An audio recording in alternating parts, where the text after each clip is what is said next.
Order, order. Hello and welcome to Reporters Without Orders. This is the podcast where we talk about what made news, what didn't, and something that absolutely shouldn't have. Today we have with us two reporters. One of them is Tanishka Sodhi. She is my colleague. Hello, Tanishka. Hello. And the other is Sagar. Sagar is from Caravan. Full disclosure here, I'm a big fan of Sagar and have been following his work from the very beginning. I've read maybe all his reports. Hello, Sagar. Thanks for joining us. Thank you, Sumedha. Thank you so much. Yeah. And both of them have done very important stories. Like maybe we are a bit late to discuss both their stories in this podcast, but they're very relevant today and becoming more and more relevant as each passing day. First, we'll start with Tanishka's story. Her story is titled as Lord Ram is Everyone's Lord, RWAs and the Push for Hindu Pride. So, Tanishka, you had done this story when this Manishankar Iyer issue had not blown out of the proportion on the internet. Yeah, much before that actually. When I had actually started this story, around November, it was not even about, Ayodhya or the push for Hindu pride via, through the Ram Mandir inauguration preparations. This was when I had just come across some instances of saffronization in quotes, because how do you really define it, but just ways where Muslims were feeling isolated through certain unwritten policies of RWAs. So but it so happened that late December this whole push started. This whole enthusiasm for Ram Mandir was RWAs were a big drivers of that sort of push. So that became like a peg that we used for the story.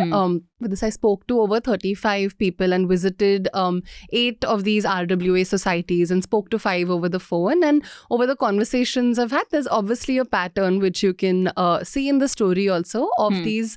Of course, there's one, the overt display of Hindu pride, which again should not really, it's okay if it exists, but it should coexist peacefully, right? But this is happening at the same time where there has been a trend of Muslims feeling isolated due to these unwritten policies. And I'll just give an example because it's all sounding a little vague right now. But basically about, for example, if you want to get a house on rent, that is a documented phenomena, how it is so difficult to really get that house. But when I was doing this story, I was meeting with someone, I was sitting with a couple of RWA people, and they were telling me how there are very few Muslims in the society. He said that there is maybe 1 to 2 families. Again, he couldn't even recollect them. And he's like, even if Muslims want to stay here, we won't allow them, we won't permit them because this is our Hindutva sort of Hindu-dominated colony, which is, to be honest, I don't think it is. I know it is not legal to do things like this. So this is a basic sense of the story. It's also a story that's behind the paywall for our subscribers only. So, to really get the gist of everything, I would, of course, recommend that you do check out our work. Yeah. But to summarize it in a very long way, I have just done that. So, as you've mentioned in the story as well, that you had visited 8 RWA societies. How do they actually push their Hindutva agenda through RWAs? Can you tell us about that? So in this story, firstly, when I started off and when I was actually doing it, it was not easy to do it because a lot of things are not tangible, a lot of the things that do come about are, firstly, all the rules are also unwritten. Even if something is said, there is no rule such as that. So, for example, WhatsApp is one such medium through which things are said and done. And most of the Muslims I spoke to don't really have a problem with people showing their identity as long as it should not come at the cost of theirs, right? It should not be so overt that they are made to feel a certain way. So, WhatsApp, I think, is one really popular medium that we have seen in all such, whether it's COVID, whether it's, Tablighi Jamaat, how WhatsApp becomes like this medium through which you can really circulate things. But I think for RWAs, it's pretty straightforward. The WhatsApp is one, but it's all these policies, it's these rules, For example, and it's also about how it's affecting non-Muslims. Like I was talking to this man who was Christian and he wanted to rent his house to someone. The deal was done. He took an advance payment. And then when the RWA found out that this is a Muslim family, they did not let him, give the house on rent. They called him up multiple times and told him that you can't do this. And he was also, at such a tough spot then because he wanted to go ahead with the deal, but he couldn't. How can he guarantee the safety of the family when he's not living in the house, and just the aggression. And when it comes to the whole run up to Ayodhya, I mean, just outside our office, the flags are everywhere. In Delhi, the fever is still very high of Ram Mandir. And understandably, some people were not perhaps as comfortable with it. I mean, there were so many yatras, there were donation drives. A lot has happened and a lot is going to happen. You know, I think this is just the start. A lot of people do feel that, okay, this is abhi to matlab Hindu Rashtra banega hi, which like how a democracy works is even if there is a majority, the minorities' rights should not really get squashed, right? So yeah, that was the sense of the story. So one thing I wanted to ask you was that, is this for our audience, that is this like these RWAs are only for a particular economical strata of the society, like, you know, in which this Hindutva propaganda they are trying to push?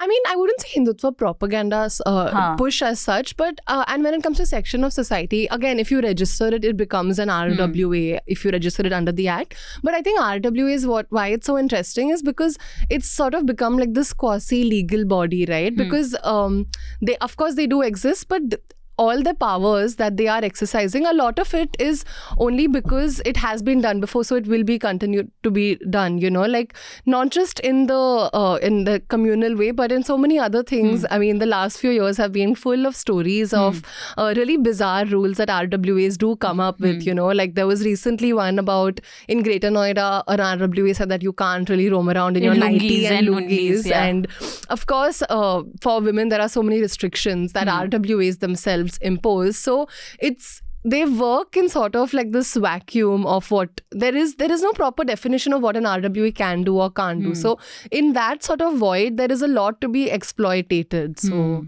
yeah.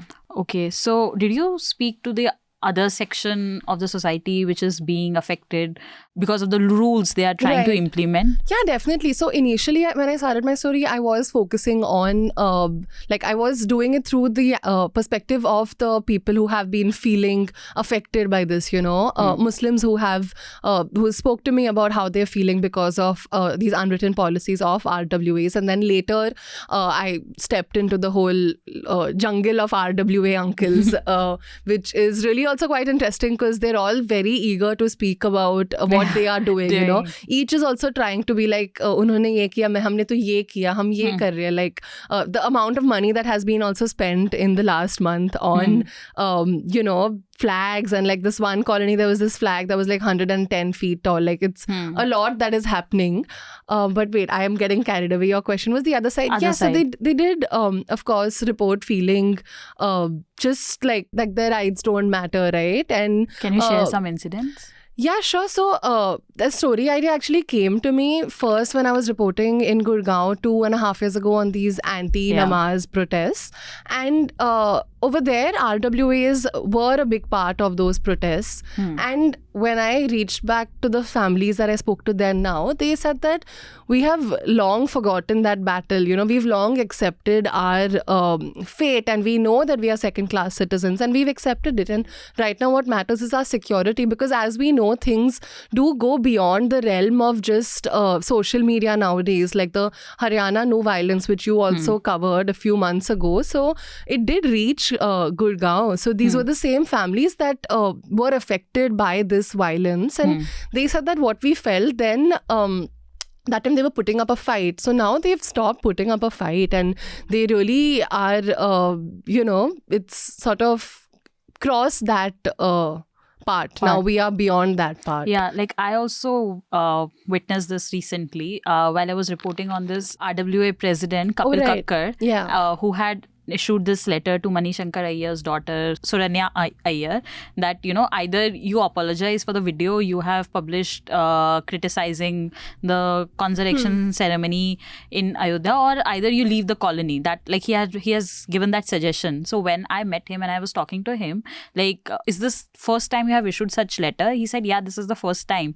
And when I asked him, you know, like, why have you given this letter, like issued this kind of a letter? Like the Muslim residents in the Jangpura Extension Welfare Association could have also raised this issue that, like why this ceremony, why this Ram Mandir inauguration ceremony is celebrated so much. So what would you have done in that case? I asked him that question, and he told me, he shared that example with me. He said that, yeah, we would have taken a step like a couple of years ago. Some residents in our colony raised issue that the volume of azan in the neighboring colony is so loud. So I actually called up Imam Sahab of that mosque and I asked him to reduce the volume.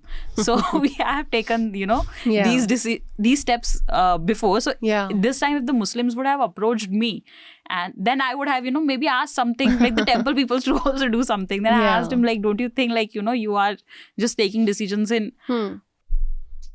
only to support one section of the society? But then obviously he didn't agree because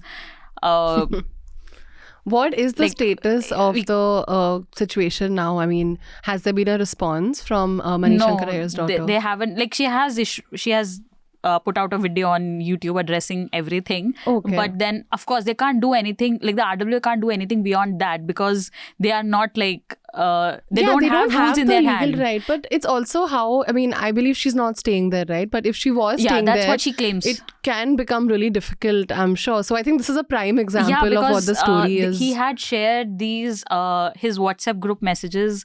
Like, he said, like, after he had issued this letter to his daughter, his phone was buzzing with messages like, अरे हाँ, उनकी बेटी का तो social boycott हो जाना चाहिए, और दूसरा मैसेज आया कि बहुत अच्छा किया कर जी आपने, ये तो पहले ही डिसीजन लेना चाहिए था. So I was just wondering, like, if she comes back to, like, if she it's so tough, to face your neighbors after this kind of an instance has happened. So in one situation where I spoke to someone from Noida, Greater Noida, where there was a whole situation that the neighbors had caused. I mean, mostly it was the people in a society. Some 100 of them had started playing like dhols and everything. Yeah, that incident. Can you share that in detail? Yeah, so this was again, the context of it is a little bit specific, so I won't get into that. But basically they were doing namaz in, I think it was a shopping complex that was part of the society itself in Greater Noida,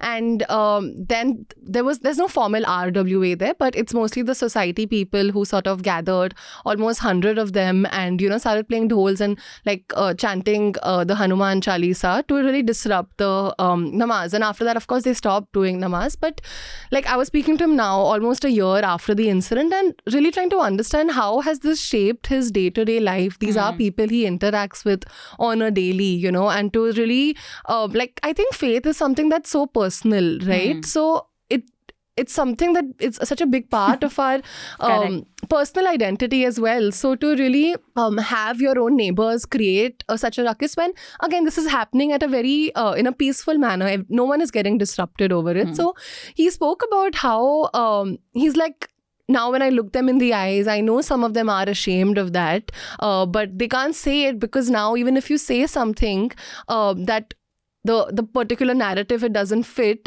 you will be like dismissed. And so that is that he was very forgiving in the sense that he's like, we still interact with them, and I understand where they're coming from. And of course it did hurt me, because if you can, then why can't I? That's all there is to it, right? But he did say that, now when I see them, I notice with the body contact that they are obviously ashamed of the way that they behaved, but it's something that he wanted to really let go of as well. So and also coming to WhatsApp, like you spoke about the letter that was circulated. I mean, just in general, most of the groups that I like, a lot of groups I'm part on, there are a lot of these forwards, these messages that have an Islamophobic sort of tint to them that are circulated, and it looks like a news item, right? Not everyone questions it, but the people who do, I spoke to some people who are also just so tired of this. Yeah, like, how much do you oppose? And this is something that I mean, in our personal capacity also identify with when it comes to like fake news and things, right? How much do you say, no, this is fake? Like, someone sent something the other day of how, India has won the best national anthem award by UNESCO, and this goes out every year. And by the time you say that this is fake, it has gone to so many places. So there are a lot of messages that I have also highlighted in my story that people spoke about, how they felt about it, Muslims and non-Muslims, and just this feeling of exhaustion of the domination of this certain narrative, you know. And how do those people who are the victims of all of this even report this? Like, is it even possible for them to take up all these matters to court and everything? Like, I mean, I don't think anyone really has the energy to do it until it really escalates. Like, I think something like not allowing house on basis of religion is some that they can really take it forward. But I don't know. I mean, the law also...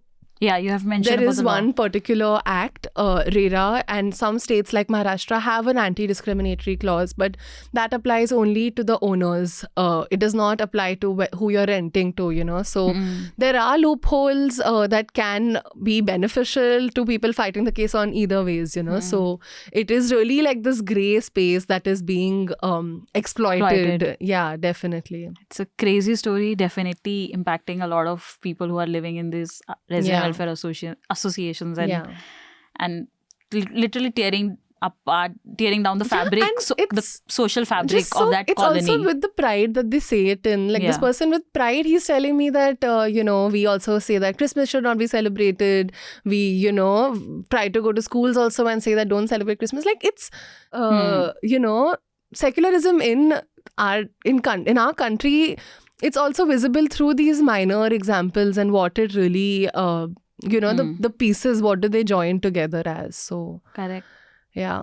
So now we'll come to our next report for this podcast, which is Sagar's.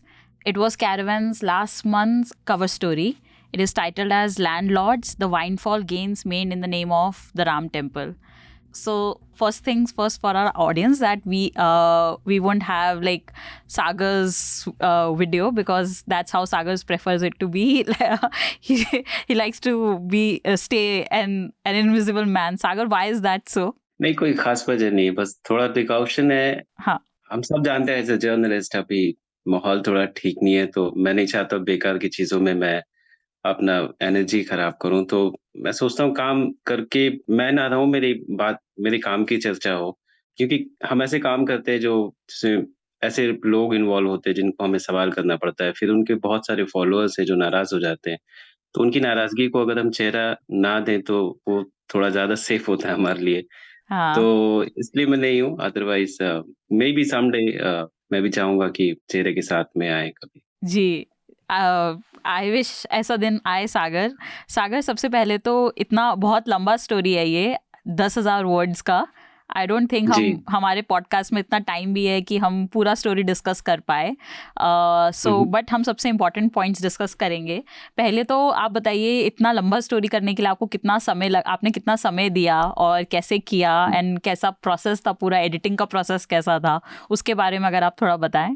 Ji, usually cover story में हम 3 महीने से 6 महीने तक देते हैं. ये सिर्फ मेरी बात नहीं है, क्योंकि हम लॉन्ग फॉर्म हैं तो इसमें काफी तफसील से चीजें की जाती है. पहले रिपोर्टिंग होती है, फील्ड वर्क करते हैं, फिर वापस आके डॉक्यूमेंट्स वो हम करते हैं. तो जब रिपोर्टर्स फाइल कर लेते हैं, जैसे मेरा इस केस में था कि 1 महीने मैं अयोध्या में था, फिर वापस आके डॉक्यूमेंट्स, इंटरव्यूज, फिर उसको ट्रांसक्राइब करना होता है, क्योंकि हमारे यहाँ एक अलग से फैक्ट चेक डिपार्टमेंट है, तो वो फैक्ट चेक करते हैं. तो उससे पहले हमें तैयारी कर लेनी पड़ती है कि जो भी हम कह रहे हैं वो विद एविडेंस हर चीज की रहे. तो जैसे इस स्टोरी में 100-200 PDF थे और कई लोग इन्वॉल्व थे, 30-40 लोगों का इंटरव्यू था. तो वो काफी टाइम टेकिंग होता है, बट थैंक्स टू अभी कुछ आर्टिफिशियल इंटेलिजेंस के भी वो टूल्स आ गए हैं जो आपको ट्रांसक्राइब कर देते हैं. सो आपका स्टोरी जो है वो राम जन्मभूमि तीर्थ क्षेत्र जो ट्रस्ट है उसके अराउंड है पूरा स्टोरी. पहले हम स्टार्ट करेंगे, अगर आप हमारे ऑडियंस को ये बता पाए कि ये ट्रस्ट है क्या, ये कैसे सेटअप हुआ था और कब सेटअप हुआ था. जी, देखिए, स्टोरी जब हमने शुरू भी किया था तो काफी बड़ी चीजें बड़ी थी. मतलब उसमें स्टेट गवर्नमेंट भी फाइनेंस कर रही है. अगर आप इसमें देखें इस पूरे प्रोजेक्ट को, राम टेम्पल के प्रोजेक्ट को, तो पहले उत्तर प्रदेश गवर्नमेंट फंड करती है. वो जो पेरिफेरल डेवलपमेंट है, चाहे सड़क हो या पानी हो, बिजली हो, ट्रेन हो, यूनियन गवर्नमेंट की भी मैं बात कर रहा हूँ, स्टेट और यूनियन, तो वो भी इन्वॉल्व है. उनके चारों तरफ चीजें डेवलप करने में. एयरपोर्ट लगा रहे हैं, एयरपोर्ट अथॉरिटी, उसके बाद सिर्फ ट्रस्ट है जो अपने आप को एक प्राइवेट बॉडी क्लेम करते हैं और मंदिर निर्माण के लिए उनको दिया गया है। तो इसमें 3-4 लोग जो संस्थाएं हैं, बड़ी संस्था हमारी भारत सरकार है, राज्य सरकार है और फिर ट्रस्ट है। हालांकि अगर आप लोकल लोकल जाएंगे तो कई लोग ट्रस्ट को सरकार ही समझ लेते हैं, क्योंकि इतना ज्यादा अभी फर्क नहीं रहा धर्म और सरकार में। तो लोगों को लगता है कि चंपत राय जो है वो सरकार के ही हैं। तो जब वो जमीनें ले भी रहे थे तो कई लोगों ने तो इसलिए उम्मीद छोड़ दी कि भाई सरकार से कौन लड़ेगा। हमें जब कई बार जो जिसमें प्रॉब्लम है ट्रांजैक्शन में, लैंड ट्रांजैक्शन में, जहाँ पे लगता है कि हाँ क्लियरली फोर्स करके लिया गया है, तो हम उनसे पूछते थे तो वो सीधा यही कहते थे कि भाई सरकार खुद आती थी हमारे पास के जो डिस्ट्रिक्ट एडमिनिस्ट्रेशन के लोग हैं कि आप ये छोड़ दें वरना हम बुलडोजर चला देंगे या फिर आप उनको भेज दें।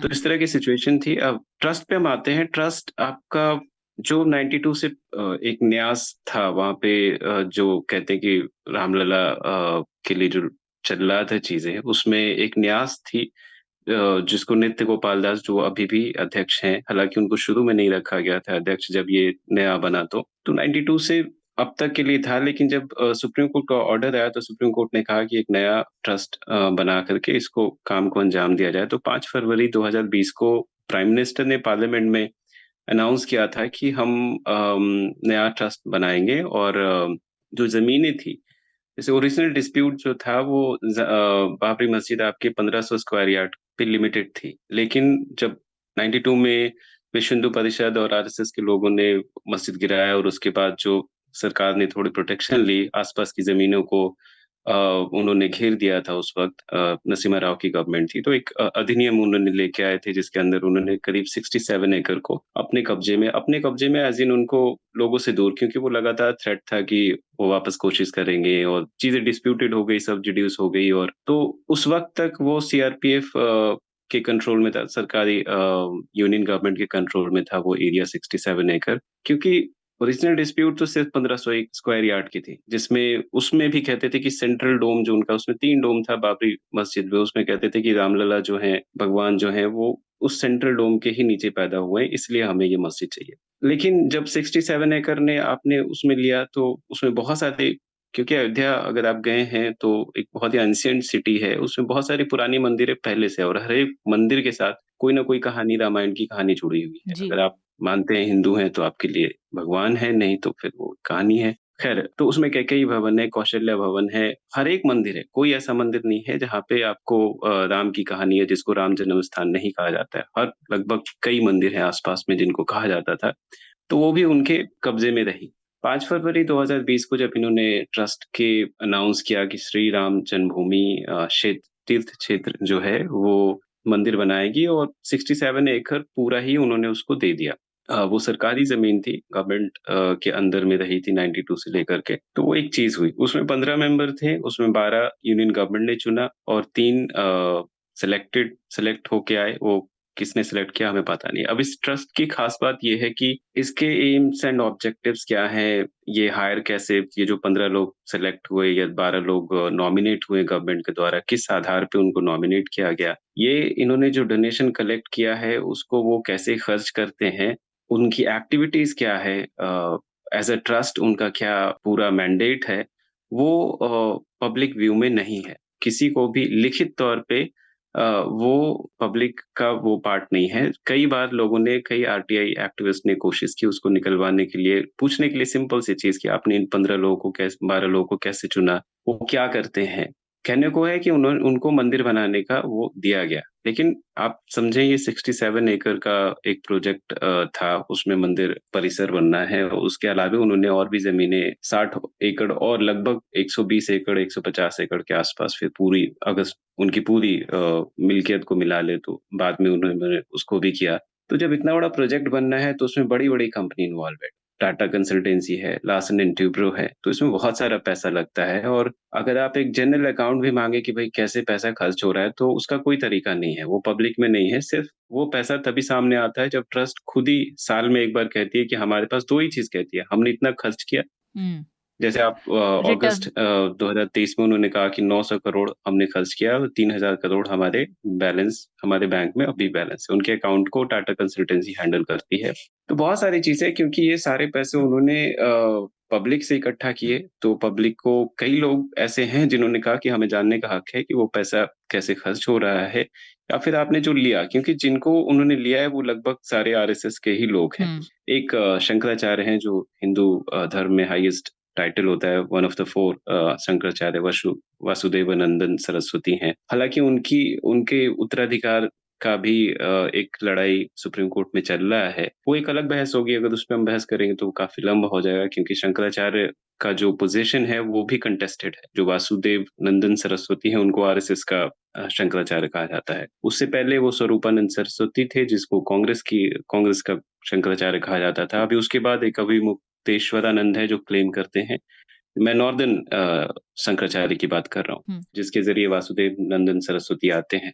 तो उनका भी सक्सेशन कहने का मतलब है कि वो भी आरएसएस का ही हिस्सा माने जाते हैं। तो उनकी सिलेक्शन कैसे हुई, ये सब एक बार एक सुशील राघव हैं, उन्होंने पूछा था, जिन्होंने कहा था कि मैं भगवान राम का डिसेंडेंट हूँ और मुझे भी लिया जाए। उन्होंने भी एक एप्लीकेशन दी कि भई हमें किया जाए। तो जब भी ऐसी कोशिश हुई है, सरकार खुद बीच में आ जाती है कि नहीं-नहीं वो प्राइवेट बॉडी है। तो अब इसमें ये है कि प्राइवेट बॉडी अगर आप हैं तो सरकार आपको टैक्स एग्जेम्पशन क्यों देती है? इनकम टैक्स और नहीं, वो इसके ट्रस्ट है तो जी। इनकम टैक्स एग्जम्पशन में उनका आर्ग्यूमेंट ये होगा कि क्योंकि trust are applicable for income tax exemption और एफसीआरए। नहीं, वो कंडीशनल तब होता है 12A इनकम टैक्स में जी होता है। वो टैक्स एग्जेम्पशन है, लेकिन उसमें कानून रूप से आपको बताना पड़ता है कि आपने बिल्कुल क्या काम किया, बिल्कुल कितना पैसा लगाया, और पब्लिकली आपको हर साल उसका ब्यौरा देना पड़ता है इनकम टैक्स को, और जो बैलेंस बचा है, जी जो काम बचा है वो भी। और उसके लिए कोर्ट में अगर आप अर्जी लगाएँगे ट्रस्ट के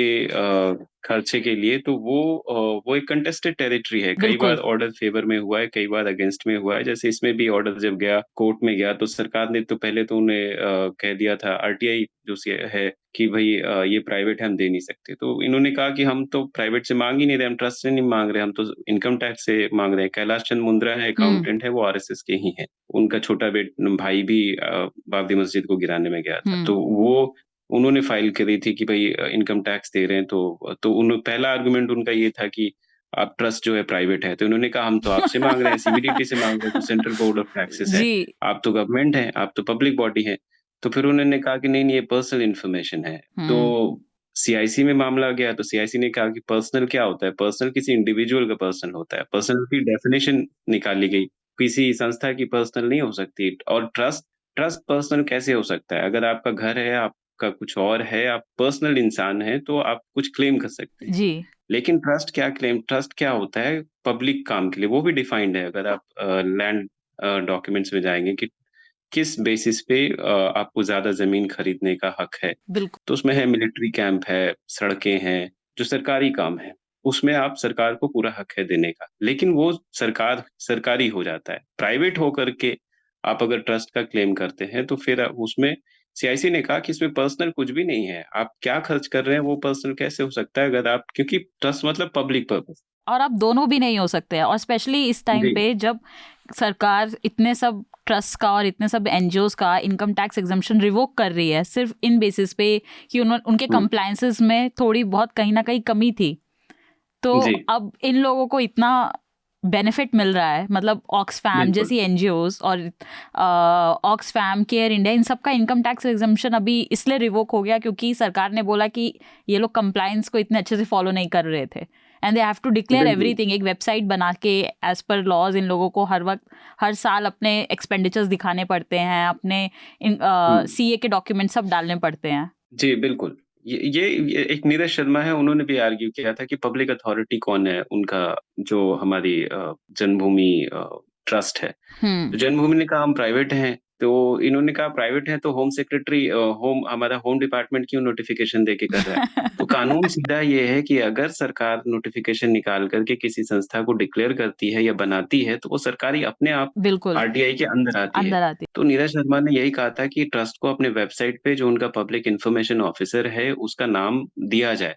तो वो कभी हुआ नहीं, दिल्ली कोर्ट में गए तो फिर उनको वो जजमेंट हुई नहीं, और कैलाश चंद जो इनकम टैक्स वाला मामला था, उसमें भी ओवरटर्न उन्होंने कर दिया कि नहीं, वो पहले सीआईसी ने ऑर्डर दिया कि नहीं पर्सनल कुछ नहीं है, आप इनको जवाब दीजिए। फिर वो सरकार इनकम टैक्स अथॉरिटी, ट्रस्ट, आप देखिए मजे की बात है कि कहीं भी ट्रस्ट नहीं आ रहा है।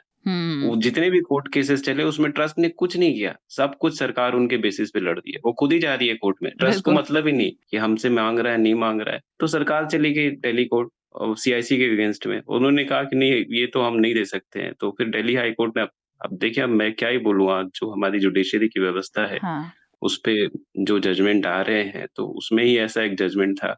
फिर उसको बेसिस बना के उन्होंने जो हमारा पीएम ट्रस्ट बना कोविड के दरमियान, उसको भी डिफेंड किया कि उसी एप्लीकेशन को, उसको एक प्रेसिडेंट सेट हो गया। जब ये ट्रस्ट के इनकम टैक्स को बताने का नया ऑर्डर आया, तो उसको कोट करके सरकार ने उसको डिफेंड किया। जो हमारा पीएम केयर का जो फंडिंग उन्होंने प्राइवेट फंडिंग हुई, तो उसको उसमें भी मांगे गए थे इन्फॉर्मेशन, तो उन्होंने कहा कि नहीं वो राम जन्मभूमि ट्रस्ट में हमने दिल्ली हाई कोर्ट का ऑर्डर है नहीं देने का, तो हम इसमें भी नहीं देंगे।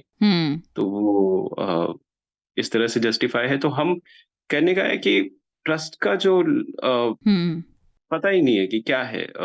अगर एक बार होम मिनिस्ट्री आके कहती है कि ये टॉप सीक्रेट है, जो सरकार ने बनाया है ट्रस्ट को, वो एक स्कीम, कोट अनकोट एक स्कीम के जरिए बनाया है, और वो स्कीम जो है वो टॉप सीक्रेट है, उस स्कीम को हम बता नहीं सकते।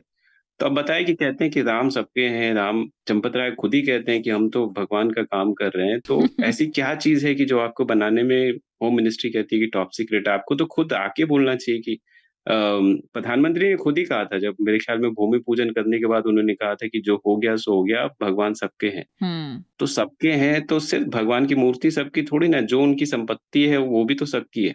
आप उसके बारे में बताते क्यों नहीं है? लोग पूछ ही तो रहे हैं, कोई हिस्सा तो मांग नहीं रहे उसमें कि हमारा मकान दे दो।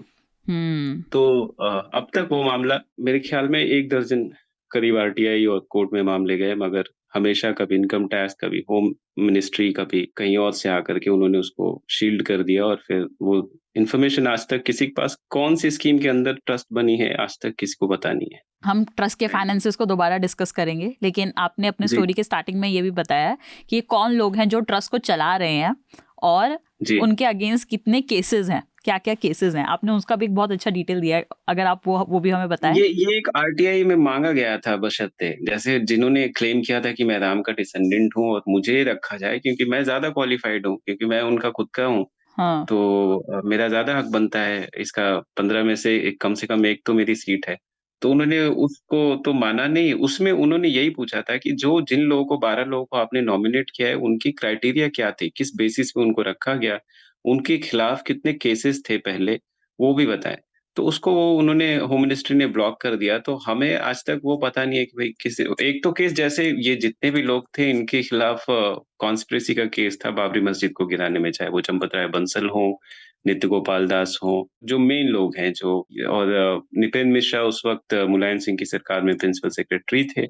इनके ऊपर आरोप नहीं था, ये गवर्नमेंट में थे, लेकिन बाकी जो लोग हैं वो लगभग सारे लोग शामिल थे उसमें। जो बाबरी मस्जिद गिराई गई उसकी कॉन्स्पिरेसी में सीबीआई का चार्जशीटेड लोग हैं ये लोग। फिर बाद में तो इनको रिहा कर दिया गया उस ऑर्डर के बाद में, तो उस बेसिस पे तो डिस्क्वालीफाई हो ही जाएंगे क्योंकि केस तो था ही। अब एक्यूटल अब हुई है लेकिन पहले तो चार्जशीटेड वो रहे ही हैं, तो उनकी सरकार में एक्यूटल हुआ है। मगर जब ये ट्रस्ट बना है, मेरे ख्याल में सीबीआई का जो ऑर्डर आया एक्यूटल का, वो सुप्रीम कोर्ट के जजमेंट के बाद आया, और जो ट्रस्ट बनी है उसके बाद आया है। तो उस वक्त तक टेक्निकली भी अगर हम देखेंगे तो वो अपराधी तो दागी तो हो ही जाएंगे, मगर अभी क्या बोल सकते हैं, क्या केसेस तो है ही है। वो तो सबसे बड़ा केस, उससे बड़ा केस क्या होगा, क्योंकि उसमें जो कॉन्स्पिरेसी है 120V वो, और मेरे ख्याल में चार्जेस काफी बड़े बड़े चार्जेस, उसमें नेशनल शेम कहा गया था उस वक्त, जो उस समय की सरकार थी बीपी सिंह ने इसे नेशनल शेम कहा था जी। तो अब उससे बड़ा वो तो एक तरीके से उस वक्त आतंकवाद की घटना जैसी ही थी। न्यूयॉर्क टाइम्स ने कवर किया था, सारे विदेशियों जितने भी हमारे फॉरेन के करस्पॉन्डेंट उनको पीटा भी गया था, और वो लिंक आज भी मौजूद है। तो वो सब जग जाहिर है, वो सब तो रिकॉर्डेड है, सब रिटन है। अगर पीछे देखेंगे तो जिनके केस हैं वो सब पता चल जाएगा। मगर उसमें एक दरभंगा के राजा भी हैं, विमलेंद्र प्रताप मिश्रा करके, तो उसपे भी सुशील राघव ने पूछा था वो स्पेसिफिक करके कि राजा उसमें क्यों है भाई, जब ये राम मंदिर है। तो आपने राजा जी को क्यों रखा है और मुझे क्यों छोड़ दिया? अगर उनको रखा है तो मुझे भी रखो। क्या बोलूँ मैं, पब्लिकली अवेलेबल नहीं है, यही कह सकते हैं। केसेस क्या हैं? केसेस थे, वो बाबरी मस्जिद गिराने का केस सबके ऊपर है, सब एक्यूटेड हो गए हैं अभी।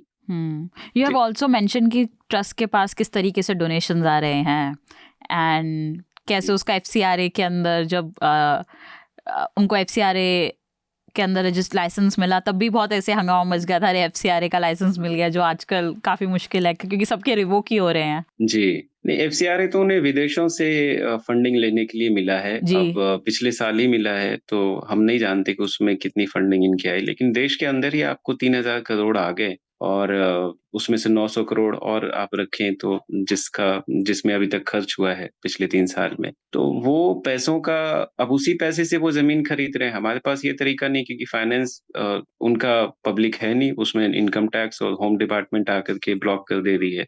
तो जब उनके द्वारा किया गया जो लैंड डील्स हैं, जब हम उसको देखते हैं, तो हमें क्लियरली दिखता है कि जितनी भी ज़मीनें खरीदी गई वो बहुत ही ओवर प्राइस थी। 5 गुना, 4 गुना, 3 गुना, कई बार तो इतना 27 लाख का सीधा 2 करोड़। तो इस तरीके से ज़मीनें खरीदी गई हैं। मार्केट रेट जब भी आप ज़मीन के कागज़ देखते हैं बैनामा, तो उसमें दोनों ही चीज़ें होती हैं कि उसकी खरीद-बिक्री उस वक़्त का मार्केट रेट कितना है और कितने में एक पार्टी दूसरे को बेच रहा है। तो वहाँ पे हम क्लियरली देखते हैं कि जो ट्रस्ट ज़मीनें खरीद रहा है, और ये नहीं कह सकते कि वो अनजान थे क्योंकि उसमें ज़मीनों की खरीद-बिक्री में विटनेस की ज़रूरत पड़ती है, तो उसमें विटनेस भी इनके ही थे। तो जो पहले ट्रस्ट ने अच्छा क्या किया कि बीच वाले से खरीदा। ये ओरिजिनल ओनर के पास नहीं गए क्योंकि वो ऑलरेडी या तो लैंड डिस्प्यूटेड थी या फिर उसके ओरिजिनल वो लैंड ओनर भी नहीं थे। तो इन्होंने क्या किया, एक फ्रंट खड़ा किया, बीच का आदमी दलाल, और दलाल के ज़रिए दलाल भी इनका ही आदमी या कहें बीजेपी आरएसएस का आदमी, बीजेपी आरएसएस से उनका जुड़ाव। अब वो बीच के आदमी से खरीद रहे हैं और बीच के आदमी को पता है कि उन्होंने कितने में ज़मीन खरीदी है, वो सस्ती थी, फिर उसको महँगा खरीदा, फिर उसको और महँगा बेचा। तो इस तरीके से हम कह सकते हैं कि जो उन्होंने पैसे खर्चे हैं, वो कहीं से भी इट डज़न्ट मेक सेंस। क्योंकि मैं 2 सेकंड बाद कोई सी ज़मीन 2 करोड़ से सीधा 18 करोड़ में क्यों खरीदूँगा? तो उसका कोई एक्सप्लेनेशन नहीं है। अब उसको जब उस समय कई नेताओं ने उठाया था उस मामले को जून 2021 में, तो चंपत राय का इतना ही जवाब आया था कि वो पिछले 10 साल से मामला चल रहा था और उस समय ज़मीन की कीमत क्या थी। लेकिन उस डील होने से पहले वो सारे जो जिसको इन्कम्बरेंस बोलते हैं, लीगल इन्कम्बरेंस, वो सारे हट गए थे। वो सब उसको खारिज करने के बाद ये एग्रीमेंट हुआ था। तो वो कोई एक्सप्लेनेशन नहीं था। लोगों ने कैसे वो उसको समझा, लेकिन वो उस वक़्त का मार्केट रेट था, जो उसमें लिखा गया है। कभी भी आप सब रजिस्ट्रार ऑफ़िस में कोई ज़मीन का को खरीदने जाएँगे तो वो 10 साल पहले का रेट आपको नहीं बताएगा। वो उस वक़्त जो रेट चल रहा है उसी का रेट बताएगा। बिल्कुल। तो उसके हिसाब से हम कह सकते हैं कि कई ऐसे पैसे उन्होंने ज़मीन खरीदने में खर्चे हैं जहाँ पे क्लियर है कि लोगों को फ़ायदा पहुँचाया गया और उसकी कोई ऑडिट नहीं है। उसके बियॉन्ड अगर हम जाते हैं तो हम ये भी देखते हैं कि किस तरह से district administration, revenue court, revenue officers ने फुल उनको सपोर्ट किया है। हर जगह पे उनके फ़ेवर में चीज़ें गई हैं। हम देखते हैं कि कई ऐसी ज़मीन जो उन्होंने खरीदी है वो वर्षों से डिस्प्यूटेड थी। पिछले 10-15 साल से कई ज़मीन उनके उसमें प्रॉब्लम चलती आ रही थी। लेकिन जैसे ही ट्रस्ट उसमें एंटर होती है, अब 1 महीने के अंदर जो रेवेन्यू कोर्ट जो पहले आदेश नहीं दे रही थी, वो सब कुछ ताक पे रख के आप कहें, कई केसेस में इंजंक्शन थे। जैसे फ़कीर राम का केस एक है, जो मंदिर परिषद के अंदर ही एक पुरानी मंदिर थी। उसको तोड़ने में वहाँ पे कोर्ट का इंजंक्शन था कि आप इसको नहीं तोड़ सकते, इसको स्टेटस को रखना है। उसके बावजूद ट्रस्ट ने उसको तुड़वा करके वो ज़मीन पे कब्ज़ा किया। तो और इस क्या तरीके रीज़न का दिया? अगर हम जाएँगे तो हम उसके ज़रिए ही देख सकते हैं कि इनकी जो एक्टिविटीज़ हैं, चाहे फाइनेंशियल हो या अदरवाइज़ हो, वो उसमें कितना इलीगैलिटी है। लेकिन ऐसा कोई फाइनेंशियल शीट नहीं है क्योंकि गवर्नमेंट उसको कभी सामने आने नहीं देती है। आप अयोध्या जाएँगे तो कइयों की ज़मीनें गई हैं। उन्होंने हाथ खड़े कर लिए, उनके तो वर्षों से बाप-दादाओं की ज़मीन वो कहते वहाँ रहते आए थे और जब उनको ज़मीन देना पड़ा तब भी वो कुछ नहीं कर पाए। जैसे आप वहाँ जाएँगे तो जो बाबरी मस्जिद थी वो सरयू से करीब 1 किलोमीटर साउथ है और सरयू की एक लंबी सी लाइन है, वो बीचों-बीच अयोध्या से गुज़रती है। और सरयू के दोनों तरफ मार्श लैंड है, काफी फर्टाइल लैंड है, जो बरसों से उसमें यादव ज्यादातर जो हैं, और वो उनके अंडर में रहा है, वो खेती करते हैं और वो रहते आए हैं। और भी कम्युनिटीज हैं, निषाद हैं, यादव हैं, ज्यादातर ओबीसी कास्ट हैं, और उसमें जो लेबरर्स काम करते हैं वो दलित्स हैं। तो उनके साथ कैसा हुआ कि एडमिनिस्ट्रेशन से लोग जाए, उनको कहे कि भाई ये जमीन जो है अब हम कब्जा ले रहे हैं, ये सबमर्ज्ड है।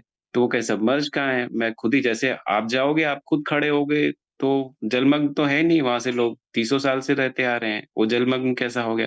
तो वो 1950 का मैप दिखा करके उनको कहते हैं कि ये एरिया एक्चुअली नदी है, और आप जो रह रहे हैं ये इलीगल है, तो आप यहाँ से हट जाइए वरना हम बुलडोजर चला देंगे। तो अब उनको भी आश्चर्य हुआ कि भाई ये जलमग्न कैसे हो गया। तो फिर उन्होंने अनऑफिशियली कहा कि देखो, अब तो हम अभी आ रहे हैं तुमको समझाने के लिए, हमारी सरकार फिर से आ गई, तो हम ये सब भी नहीं करेंगे समझौता, हम सीधा बुलडोजर ही लेके आएंगे। तो उनको ऑप्शन दिया कि या तो आप, कई प्राइवेट कॉर्पोरेशंस हैं अब वहां पे, वो जो एरिया है सरयू के किनारे वाला, वो खरीद रहे हैं धड़ल्ले से, क्योंकि उनको रिजॉर्ट्स बनाने हैं, होटल्स बनाने हैं, बंगला अमिताभ बच्चन ने खरीदा है जी। अभी। तो जी, तो उस वो ज़मीनें एक्चुअली यादवों और उनकी है। तो उनको ऐसा ऑप्शन दिया गया कि आप तो, या तो उनको अनऑफिशियली, अब ये रिटन में नहीं है, कि या तो आप उनको बेच दो या फिर हम बुलडोज़र चला देंगे। तो वो ऐसे फँसे हैं कि जैसे खाई और कुआँ है, तो वो क्या करें? तो वो उन्होंने औने-पौने दामों में उनको, प्राइवेट कॉर्पोरेशन को, वो बेच रहे हैं। कुछ लोग जो स्टैंड कर पा रहे हैं, वो कर पा रहे हैं, वरना धीरे-धीरे उनको भी पता है कि इवेंचुअली सरकार उनकी ज़मीनें ले ही लेंगी। क्योंकि वो कई स्ट्रैटेजीज़ हैं। वो कहते हैं पहले खेत दे दो, हम घर छोड़ देंगे, और जब खेत ले लेंगे तो फिर घर, क्योंकि अगर होटल बन जाएगा तो उसको रोड भी बनाना है, और रोड के बीच में ही उनका घर आ रहा है, तो इवेंचुअली वो घर भी उनको छोड़ना पड़ेगा, क्योंकि आप खेत या कोई और भी चीज़ लेते हैं तो वो उसके साथ लाइवलीहुड जुड़ा हुआ है। तो आप इंसान का रोज़गार ले लोगे तो फिर वहाँ पे क्यों रहेगा? तो फिर उसको घर भी, प्रेशर बढ़ता जाएगा, जैसे-जैसे गवर्नमेंट का आस-पास में एरिया बढ़ता जाएगा, जो लोग रह रहे हैं उनको खुद ब खुद, अभी तो सब पूरे ज़मीन पे वही थे, लेकिन जैसे-जैसे वो श्रिंक होता जाएगा वो एरिया, और चारों तरफ से उनको लोग घेरते जाएँगे, चाहे गवर्नमेंट हो या रियल एस्टेट कंपनी हो। तो वो बीच में तो उनको खटकेगा ही कि यार ये 4-5 घर ही बच गया है, तो अब इसको कैसा भी, तो ये चीज़ें हो रही हैं, और ये सबके साथ है। आप अयोध्या में, मैं नहीं, कहीं भी घूम लें, तो वो आपको वो कहानी बता देंगे कि कैसे उनको ज़मीनें ली गई। शहर के अंदर है, उन्होंने रोड वाइडनिंग के नाम पे, जो उन्होंने नदी किनारे, वो कह रहे हैं कि आपका जलमग्न है, और जो सड़क है, सड़क पे कह रहे हैं कि 40 फीट की तो हमारी सड़क ही होती है, तो ये सरकारी ज़मीन है। तो कह रहे हैं हम तो कई सालों से रह रहे हैं, कि नहीं वो सर 40 फीट होती है सड़क, अब आप हट जाइए। तो उसमें कॉम्पेंसेशन क्या दे रहे हैं? कॉम्पेंसेशन ज़मीन का नहीं दे रहे, जो स्ट्रक्चर खड़ी है उसके ऊपर, तो उसका बोल रहे हैं कि आप लाख रुपए ले लीजिए। तो जब जो आपका घर बना हुआ है वो लाख रुपए, बाकी ज़मीन की कोई कीमत नहीं है। तो दोनों तरफ सड़कें तोड़ी गई हैं और उसको चौड़ा किया गया है। तो शहर के अंदर जो घर टूटे हैं उनको रोड वाइडनिंग के नाम पे तोड़ा गया है, और जो शहर से बाहर हैं, जो जो अभी सिटी एक्सपैंड हो गई है और जहाँ पे अमिताभ बच्चन वगैरह अभी घर अपने ले रहे हैं, तो वो गाँव के लोगों के, आस-पास के गाँव के लोगों के हैं, जिन्होंने कभी नहीं सोचा था कि राम मंदिर बनेगा तो उनको ही वहाँ से वो उखाड़ के फेंक देंगे। उनके ही शब्द हैं, मैं नहीं बोल रहा, उन्होंने खुद ही कहा था कि जब बाहर से लोग आए थे गिराने के लिए मस्जिद, तो उन्होंने उनको शेल्टर भी किया था, उनको खाना भी खिलाया था, कई गाँव वाले ऐसे। आज नौबत ऐसी है कि आज उनकी खुद की ज़मीन जा रही है और वो कह रहे हैं कि आप कहीं और चले जाइए। अब जो यहाँ पे बाहर के लोग बसेंगे, उसमें रिज़ॉर्ट बनेगा, उसमें बड़े-बड़े बंगला बनेंगे। तो कहने का ये है कि इसको अगर हम धर्म के आधार पे भी समझने की कोशिश करेंगे, तो इसमें जो फाइनेंशियल इंटरेस्ट है, उसको हम दरकिनार नहीं कर सकते, कि अगर भगवान के नाम से संपत्ति है, तो उसकी गार्डियनशिप आरएसएस के लोग या एक ऐसी संस्था जिसका, जो बोलती है कि हम कुछ पब्लिक ही नहीं कर सकते, हम क्या काम करते हैं, कैसा पैसा खर्च करते हैं, वो भी नहीं बता सकते, क्योंकि वो भारत का टॉप सीक्रेट है। हम्म। तो मुझे नहीं लगता कि ये बहुत ही रिस्पॉन्सिबल डिसीजन है बिल्कुल। कि आप इतना बड़ा निर्णय एक ऐसी बॉडी को सौंप दें, जो आपके भगवान की भी गार्डियनशिप ले रहा है। तो अभी हाल ही में मेरे ख्याल में मंदिर उद्घाटन से पहले चंपत राय से उनकी एक वुमेन फॉलोअर हैं, उन्होंने पूछा, ये मैंने लिखा भी है अपने पर्सपेक्टिव में, कि रामलला के साथ जानकी जी नहीं रहेंगी क्या? हमारी जानकी जी जो सीता माँ है। तो उन्होंने कहा कि भई राम तो बच्चे हैं, और राम बच्चे हैं तो वो अकेले रहेंगे, और उनकी वाइफ, ये खुद उन्होंने कहा है, हाँ, और हाँ। वो ऊपर फर्स्ट फ्लोर पे उनकी वाइफ रहेंगी। हम्म। तो अब ये किसने डिसाइड किया कि रामलला 5 साल के हैं? ये सुप्रीम कोर्ट में डिसाइड नहीं हुआ था। हाँ। उन्होंने कहा रामलला है, एज जो निर्धारित किया गया वो उन्होंने किया। अब इन्होंने ही फैसला ले लिया कि जो उनकी वाइफ को सेपरेट रखना है। True, Sagar, and that's why it's very important to read Sagar's piece. And we'll share the link for it. Thank you, Sagar. Thank you so much for talking to us, and that too at length. Or we come to the last segment of our podcast, the recommendation section. And so, Tanishka, what is your recommendation? So at the time we're recording this is News Laundry's 12th birthday, and we I think have a really good set of videos that really show the journey that News Laundry has had from an idea of ad-free news and the fact that it's continued for 12 years. So I think our production team has done a really good job with, getting all that in the videos. So they're on our website, on our social media pages, and on YouTube. So I would recommend everyone sees those videos and subscribes if they aren't already.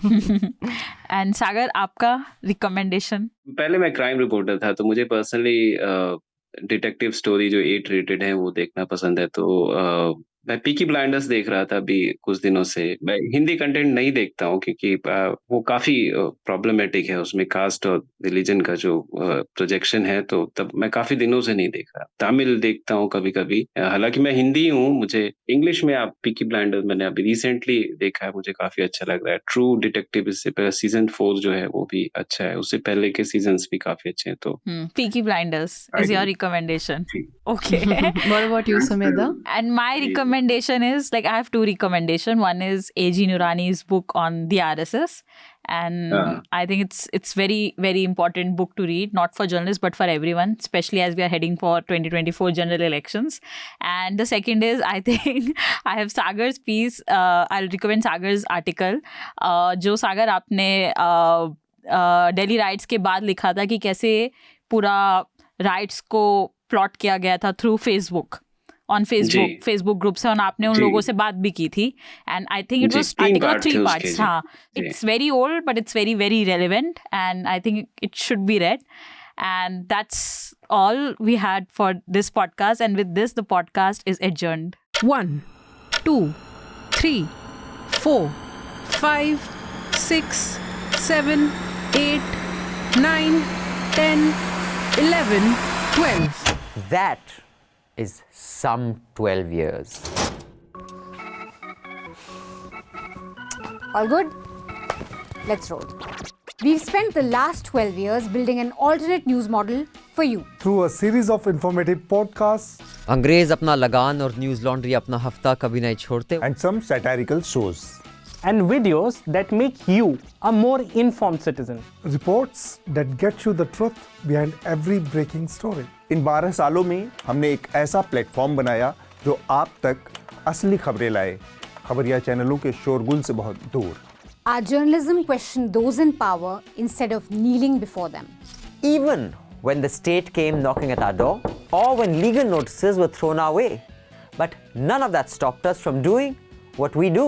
Our reporters traveled across the country to bring you narratives lost in the margins.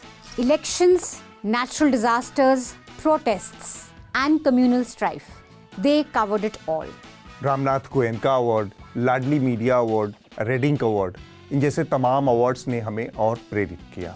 A crowd-funded app won awards too. You made that happen. While we are grateful for and proud of what we have achieved for our journalism, our most important achievement is you. Yes, you, our paying subscribers, who helped us create a news model that is not backed by government ads or corporations. A news model that serves you and is funded by you. Thank you for powering our journalism and helping us sustain 12 years of Shuddh, Desi Ghee, ad-free news. सिर्फ और सिर्फ आपकी मदद से news laundry 12 सालों का यह सफर तय कर पाई है। And as we step up to walk further, we need you to push us and carry us. So continue supporting us by subscribing to News Laundry. When history is written, it will be recalled that it is you all who changed journalism forever. And for this, we have no one else to thank but you. सिर्फ आप, क्योंकि आप सीना ठोक कर कह सकते हैं, मेरे खर्च पर आजाद हैं खबरें। Thank you.